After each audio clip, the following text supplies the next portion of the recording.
তোমাকে ছেড়ে আমি আর যেতে পারবো না। পর্বের শুরুতেই দেখা যায় প্রবল ঝড় বৃষ্টির মধ্যে পুলিশের গাড়িতে রাহুলকে স্বাস্থ্যকেন্দ্র থেকে কলকাতার হাসপাতালে নিয়ে যাওয়া হচ্ছে, কিন্তু মাঝপথে একটি বড় গাছ রাস্তার উপর ভেঙে পড়ায় গাড়ি থেমে যায়। পুলিশেরা দ্রুত নেমে রাস্তা পরিষ্কার করতে শুরু করে।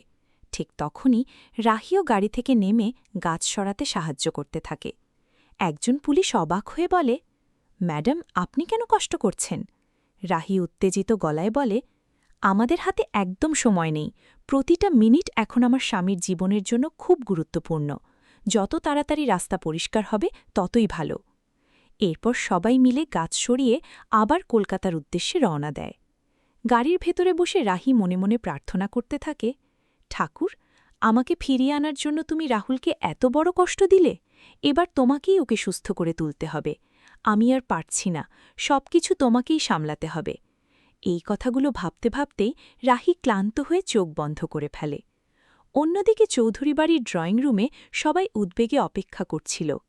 বড় পিসি ঠাম্মা বলে ওঠে, এতক্ষণ হয়ে গেল, এখনও ছেলেটার কোনো খবর পাওয়া গেল না। তখন রাহুলের ঠাম্মি বোঝানোর চেষ্টা করে, খোঁজ নেওয়া হচ্ছে দিদি, এত চিন্তা করো না। ঠিক তখনই কনক রাগের সুরে তথাগত বাবুকে বলে, আপনি তো বলেছিলেন রাহি আছে, ও সব সামলে নেবে, তাহলে একটা ফোনও করছে না কেন? আমরা যে কত দুশ্চিন্তায় আছি সেটা কেউ বোঝে না? তথাগতবাবু শান্তভাবে বলেন, রাহি ওখানে কী পরিস্থিতির মধ্যে আছে সেটা তো আমরা জানি না। কিন্তু কনক থামে না। তাহলে এত ভরসা দিয়ে বলেছিলেন কেন যে রাহুলের কিছু হবে না? কনকের কথা শুনে রাজীব ধমক দিয়ে বলে, শুধু তোমারই চিন্তা হচ্ছে নাকি? আমরা সবাই পাগলের মতো চেষ্টা করছি খবর পাওয়ার জন্য। এদিকে বড় পিসি ঠাম্মা আবার বলে ওঠে, ঠাকুর না করুন যেন কোনো খারাপ খবর না আসে। রাজীব বিরক্ত হয়ে বলে, পিসিমা, এখন অন্তত এসব কথা বলো না। এরপর দৃশ্য ঘুরে যায় কলকাতার হাসপাতালে।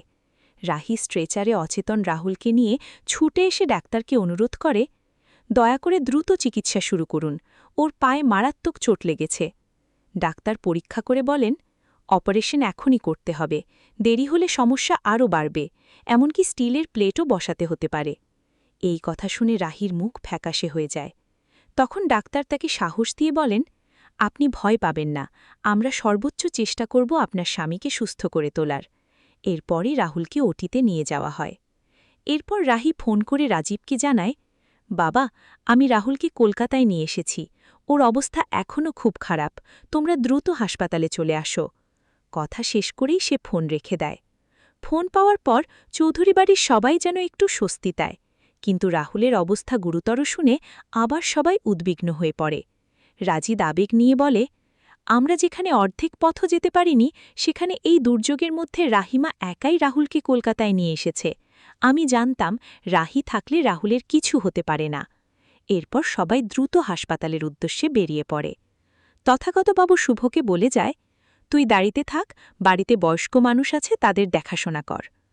পরের দৃশ্যে দেখা যায় হাসপাতালের বেঞ্চে রাহি জ্বর নিয়ে কেঁপে যাচ্ছে, হাতে চোট নিয়েও সে বসে আছে। ঠিক তখনই চৌধুরী বাড়ির সবাই সেখানে পৌঁছে যায়। রাহির অবস্থা দেখে তারা ডাক্তার ডেকে আনে। ডাক্তার পরীক্ষা করে বলেন, ওনার প্রচণ্ড জ্বর এসেছে, হাতেও ইনজুরি আছে, বেডে শিফট করা দরকার। কিন্তু নার্স জানায় কোনো বেড খালি নেই। তখন ডাক্তার বলেন, এত দূর থেকে এমন অবস্থায় একজন ক্রিটিক্যাল রোগীকে নিয়ে এসেছে, জ্বর তো আসবেই। আমি সব শুনেছি। মেয়েটা নিজের জীবন বাজি রেখে স্বামীকে এখানে পৌঁছে দিয়েছে। ঠিক সেই সময় রাহি মাথা ঘুরে পড়ে যেতে গেলে কনক তাকে ধরে ফেলে। কনক চোখ ভেজা গলায় বলে, আমি আছি মা, তুমি ভয় পেও না। কনকের এমন আচরণ দেখে তথাগতবাবু আর রাজীব খুব আবেগপ্রবণ হয়ে পড়ে। বেড না থাকায় স্ট্রেচারেই রাহির চিকিৎসা শুরু হয়।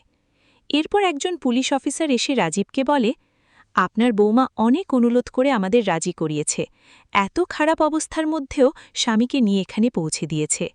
রাজীব ধন্যবাদ জানাতে গেলে পুলিশ বলে, আমাদের নয়, আপনার পুত্রবধূকে ধন্যবাদ দিন। এমন অবস্থায় একজন রোগীকে বাঁচিয়ে নিয়ে আসা সত্যিই অবিশ্বাস্য। তিনি আরও বলেন, আমাদের দেশের মেয়েরা স্বামীর জন্য অসম্ভবকেও সম্ভব করে দিতে পারে। এরপর কিছুক্ষণ পরে ডাক্তার বেরিয়ে এসে জানান, অপারেশন সফল হয়েছে, এখন উনি আগের থেকে অনেকটাই নিরাপদ।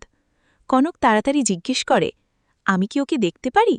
ডাক্তার বলেন, হ্যাঁ, তবে একজন মাত্র যেতে পারবেন। ঠিক তখনই নার্স এসে জিজ্ঞেস করে, রাহি কে? রোগী ওনার সঙ্গে দেখা করতে চাইছেন। এই কথা শুনে কনকের মনটা খারাপ হয়ে যায়। অন্যদিকে লাক্স মনে মনে ভাবে, এবার যেন মা আর বৌদিকে ভুল না বোঝে। এদিকে রাহি অসুস্থ শরীর নিয়েই বারবার বলতে থাকে, রাহুল, আমি আছি, তোমার কিছু হবে না। এরপর সে ধীরে ধীরে টলতে টলতে রাহুলের কেবিনে ঢোকে। রাহুল চোখ খুলেই বলে, রাহি, তুমি আমাকে বাঁচিয়ে এনেছ, আমাকে ক্ষমা করে দাও, আমি আর কখনো তোমাকে কষ্ট দেব না। রাহি চোখের জল সামলে বলে, এখন কথা বলবে না, আগে বিশ্রাম নাও। কিছুক্ষণ পরে রাহুল ঘুমিয়ে পড়লে রাহি চুপচাপ বলে, তুমি শুনতে পাচ্ছ কিনা জানি না, কিন্তু আমি বুঝে গেছি তোমাকে ছাড়া থাকতে পারব না, শুধু তোমার কাছেই ফিরে এসেছি। শেষ দৃশ্যে ডাক্তার কেবিনে এসে রাহিকে জেগে থাকতে দেখে বলেন, আপনার তো বিশ্রাম দরকার, এখনও জেগে আছেন কেন? রাহি অনুরোধ করে বলে, আমি আজ রাতে এখানেই থাকতে চাই, ওকে ছেড়ে অন্য কোথাও থাকলে আমার ঘুম হবে না। ডাক্তার হালকা হেসে বলেন, আপনার অবস্থা আমরা জানি, তবে স্ত্রী যদি স্বামীর পাশে থাকতে চায় তাকে আটকানো যায় না। এরপর রাহুল ধীরে ধীরে রাহির হাত চেপে ধরে। রাহি মৃদুস্বরে বলে, আর কথা নয়, এখন ঘুমাও। তারপর সে রাহুলের হাত ধরে সারা রাত পাশে বসে থাকে।